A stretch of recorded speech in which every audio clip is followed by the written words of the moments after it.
Depois de 8 meses usando o Redragon Anubis, chegou a hora de passar a minha experiência detalhada para vocês e dizer se vale a pena ou não comprar esse tecladinho.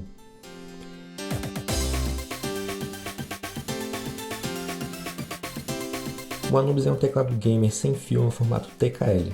Tá aí tudo bem, porém o diferencial dele é esse design em perfil baixo, parecido com um teclado estilo chiclete, aqueles de notebook. E ele consegue isso mesmo sendo um teclado mecânico, o que é bem louco, porque normalmente estamos acostumados com teclados mecânicos serem bem mais altos do que isso. A Redragon consegue esse feito criando seus switches de marca própria, para se acomodarem nesse espaço. Os switches do Anubis são do tipo marrom. A força de atuação lembra um teclado de membrana, e não tem aquele clique barulhento igual aos switches azuis, ou seja, você vai poder jogar de madrugada sem acordar a casa inteira.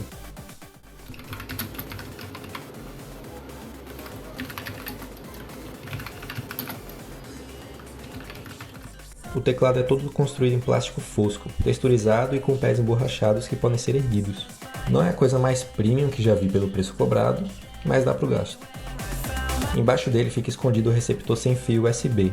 Também se encontra a chave seletora para desligar ou trocar entre os modos sem fio do teclado. E claro, não podia faltar o RGB, né mano? Porque afinal de contas, o que seria um teclado sem luzinhas coloridas para aumentar o FPS, né?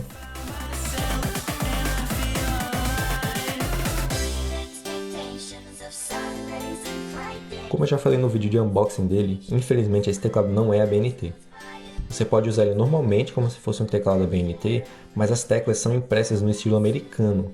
E tem uma tecla ou outra com tamanho e organização diferente de um teclado em português, ou seja, apesar de você poder teclar um C cedilha no Anubis, ele não possui essa tecla impressa. Então você meio que vai ter que memorizar onde cada tecla extra do estilo ABNT vai ficar posicionada aqui.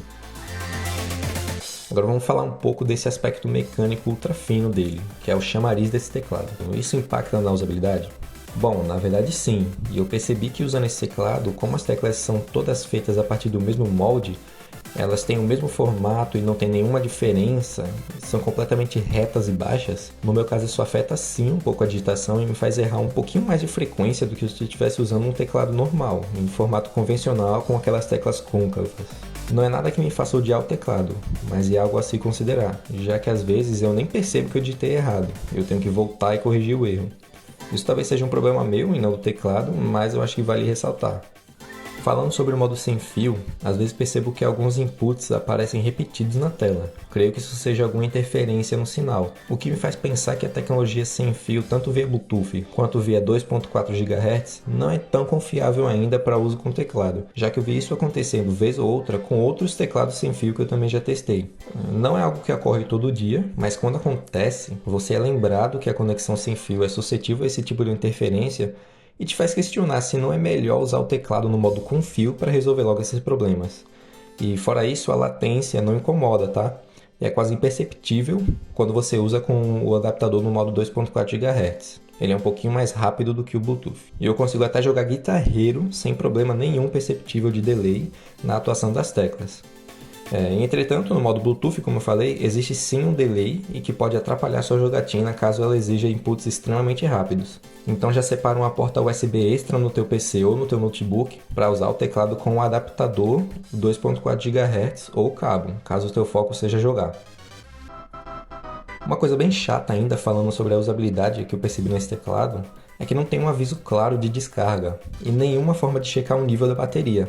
Eu sempre sou pego de surpresa quando a bateria descarrega, pois não existe um feedback visual claro da bateria quando ela está fraca. Quando a bateria acaba, é só um LEDzinho no canto pisca por alguns segundos antes de desligar o teclado na minha cara. E eu sempre acho que o computador travou, né? Porque eu estava digitando e bum, do nada o teclado para de responder. Mas era só a bateria que acabou mesmo. Eu acho que seria interessante piscar todas as teclas em vermelho por uns 30 segundos antes de acabar a bateria. Assim ficaria mais evidente que é necessário recarregar. Só aquele LEDzinho ali no canto não chama minha atenção suficiente para eu ver ele.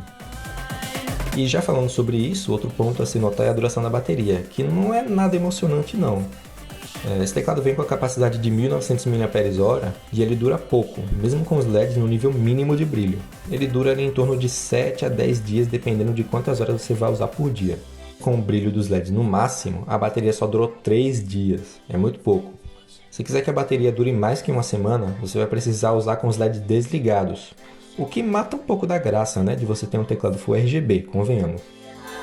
O carregamento é feito via USB-C. Ele acompanha na caixa um cabo de quase 2 metros revestido em tecido. Parece ser bem resistente. O cabo também serve para você usar o teclado no modo com fio, caso você queira. E se você não se importa com a estética de ter uma mesa limpa, sem fios, até recomendo que você use ele com fio, já que não vai ter problemas com a duração de bateria e nem a latência via Bluetooth. Falando ainda sobre o RGB, algo que eu não gosto muito de teclado sem fio é que os LEDs não ficam acesos por todo o tempo. Depois de 60 segundos desde a última tecla que você apertou, os LEDs desligam sozinho.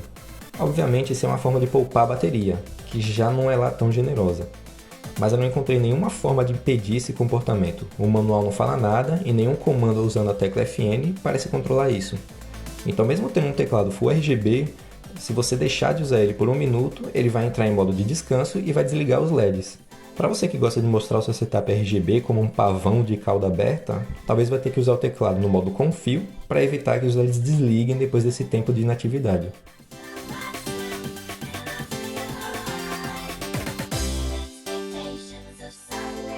Depois de todo esse tempo usando o Redragon Anubis, ficou claro para mim que o foco dele fica no design, por ser um teclado super fino antes de tudo, deixando a usabilidade em segundo plano e o objetivo é ser moderno e ficar bonito em cima da sua mesa. Se a digitação é um pouco embaraçosa, esse não é um problema, já que você comprou ele por ser bonito. Você tem que se adaptar e não o contrário. Eu recomendaria esse teclado? Depende, você paga mais pelo design do que pela funcionalidade em si.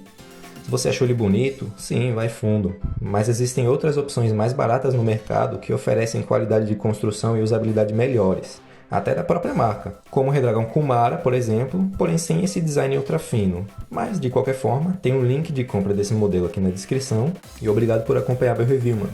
Então é isso, e espero que tenham curtido e valeu!